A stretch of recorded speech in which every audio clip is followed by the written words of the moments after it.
As a kid, I firmly believed that I was going to outgrow my disability.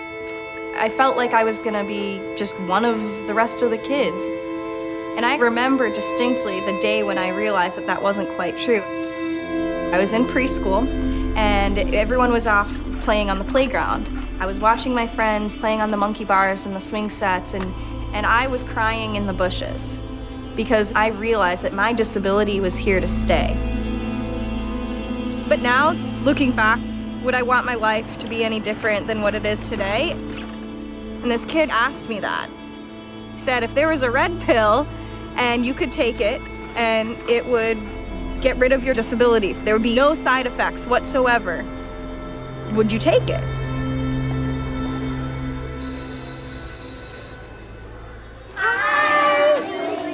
Well, as you can see, I use a wheelchair to get around. And I got sick when I was a baby, so I was just about 4. My name is Anjali Forber-Pratt, and I'm a U.S. Paralympic athlete, and I am in graduate school at the University of Illinois. I was actually born in Calcutta, India, and I was adopted when I was 2 months old. And 2 months after arriving in the United States, I got sick with an infection called transverse myelitis, and that left me paralyzed from the waist down. At first, I was kind of sad about that. I was sad that my legs didn't work and that my friends could run on the playground, and I couldn't do that. But instead of being sad, I was so excited to learn that I could still play sports too. I was watching this really big race in Boston, Massachusetts.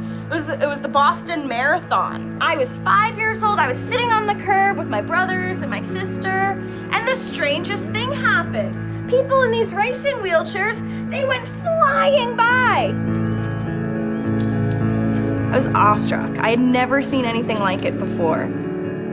It taught me that just because I had a disability, it didn't mean that it was going to stop me.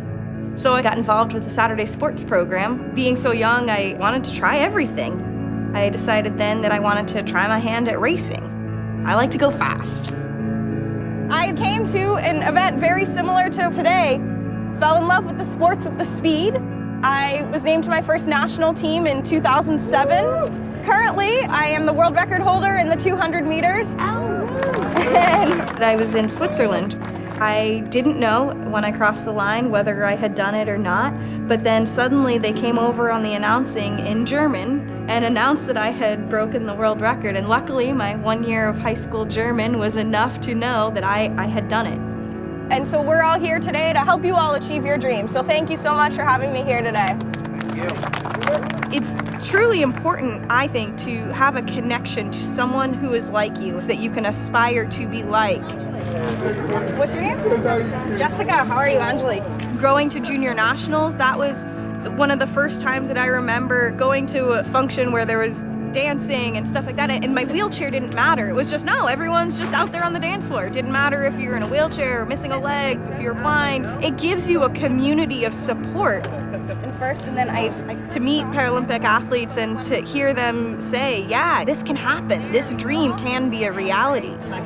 Those moments have stuck with me. So how do you turn? So for right now, here, you can... My high school was completely inaccessible to students with disabilities. My first day was a complete disaster. You know, you're a lost freshman trying to find your way to homeroom, and I was told, go straight down the hall, take your first left, and there I was the classroom was right in front of me, but so was a giant flight of stairs. Unfortunately, it went beyond just the physical barriers. I had an English teacher who was taking roll, and she gets to my name and says, "Oh, Anjali, what are you doing in an honors level English class? It's not like you can go to college anyway." A lot of my drive comes from the naysayers in my life.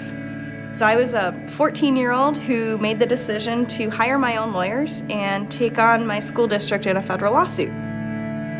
It was a 4-year-long battle. It was probably the scariest moment in my life. But I knew personally that I wasn't going to benefit from the lawsuit from the moment that I started. But I wanted it to be better for kids coming up after me. I love it. I really do. I want to come back. And here we are, you know, the first day out in the racing chair, and she just hit 10.5 miles per hour. I'm just blown away. I mean, look out. She's coming. Jessica's coming for us. November 9th, 2008, I fell out of a window. Back then, It was like hard, but now that I'm like used to it, it's fun because I have all these activities. I can swim, I can do basketball, and I can do track. Growing up, especially if you're the only one in your community or the only one in your school system with a disability, you feel very much like that it's you against the world.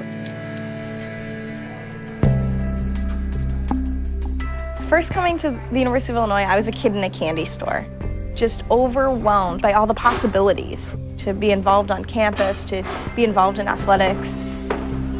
Just being here with other world record holders, other Paralympians. When I first came in, I wasn't on a national team. I wasn't a world record holder, but it motivated me to get out of bed and to be here on time at 8 o'clock every morning, and motivated me to not give up on a set in the weight room. If a set was particularly hard, everyone would come around and cheer me, come on, Anjali, you can do it. Like, try that again, you know? And we're all just so supportive of each other, and being surrounded by that level of excellence, it pushes you deep down in a way that's so hard to describe. The characteristics that are stigmatized because of disability are, physical limitation and so forth and so on. But athletics is it's the opposite, the exact opposite. It's pulling yourself further than you thought you could go. So it's very energizing, very engaging and very aggressive. So instead of being passive with life because of some physical difference, now they're being very aggressive and working towards something and being empowered. Really, that's what it's about. My parents instilled in me my value of independence. I had chores the same way everyone else did. If we were out going to the store and I tripped and fell, my mom said, well, pick yourself back up. She made it very clear she wasn't always going to be there to pick me up and put me back in my wheelchair. And she got judged by a lot of other parents at the time because it was, oh my gosh, your poor daughter with a disability just fell on the ground and you're just going to leave her there? But I appreciate that because it's contributed a great deal to who I am today. Welcome to my home. Over here we have the kitchen. One neat thing is, since my arms are so short, I can't really reach those knobs, so the best use for a potato masher ever is that it's perfectly fit for the stove, so then just use that. Oops. And then we can come through the living room. I think the mentors and heroes kind of come in all shapes and sizes, and Jean Driscoll was one of those racers in the Boston Marathon who I aspired to be like. So much so that actually in the 3rd grade I wrote a little essay that was called When I Meet Jean Driscoll. That is adorable. That is adorable. You just never know. I want to meet Jean Driscoll because after I saw her pass the finish line of the Boston Marathon, my heart was set on her. I have a few questions that I would ask her. Here they are.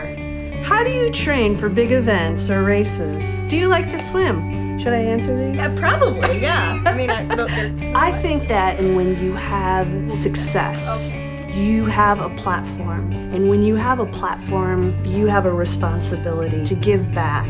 People made a path prior to my generation. When they wanted a college education, they couldn't get it because there were no campuses that were accessible. And a man named Tim Nugent, who had red hair and a temper to match, who fought in World War II and had comrades who acquired disabilities because of their commitment to a free America, who couldn't use their GI Bill. And Tim said, this is not right. They need a way to support their families.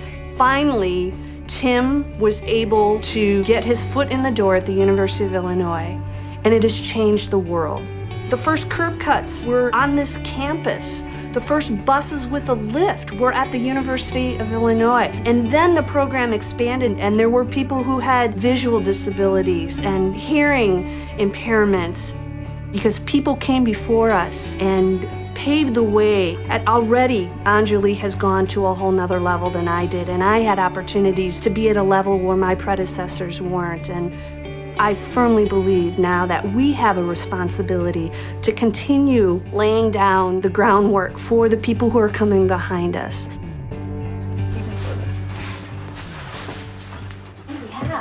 What are you working with over here? Taylor, appreciate it. Sorry we don't have ice. It's okay. We never have ice in this apartment, ever. I wasn't that quintessential kid. I wasn't always in a chair, but I always required some help in school. I understood that I was different, but I didn't understand why it was a problem. Because something that makes someone different makes them that much more awesome. I'm a triplet. So all three of us have disabilities, the same disability in fact. It's called cerebral palsy. My brother is in respiratory failure and will die within the next few months. It's not easy. My sister will never be able to live on her own. She's completely dependent on other people. Whereas for me, I'm the only one of my siblings that will ever have children, get married, go to college. Some questions I've been asked, especially by my peers being my own age, they've always asked me, how do you live this life? Being in constant pain, not being able to do things you used to be able to. And the answer to that question is, you just gotta get over it. Be lucky for what you have. I mean, I've had my brother for the last 17 years. I've made some of the best memories I have with my family in the last 3 months. You can't take anything for granted, ever. Because in the blink of an eye, it's gonna be gone. And with Anjali, I've begun to realize that even if your goals are huge, especially for her, I mean, being a Paralympic gold medalist, doing the Boston Marathon and having this dream when she was what, 7, 8 years old? She's accomplished these things. And her being able to accomplish these things has forced me to realize I can accomplish these things too. Good stuff, Sailor, good stuff. I don't see myself being an elite level Paralympic athlete for the rest of my life. There's a lot of other things out there in the world that I want to accomplish. Being an advocate and wanting to help individuals recognize their own potential and to be accepting of differences, I see that as a large part of who I am. There have been plenty of obstacles, plenty of hardships, but every single one of those obstacles and hardships has contributed to making me who I am today. So right now, if there was a red pill, would I want my life to be any different than what it is today? No, I wouldn't change anything.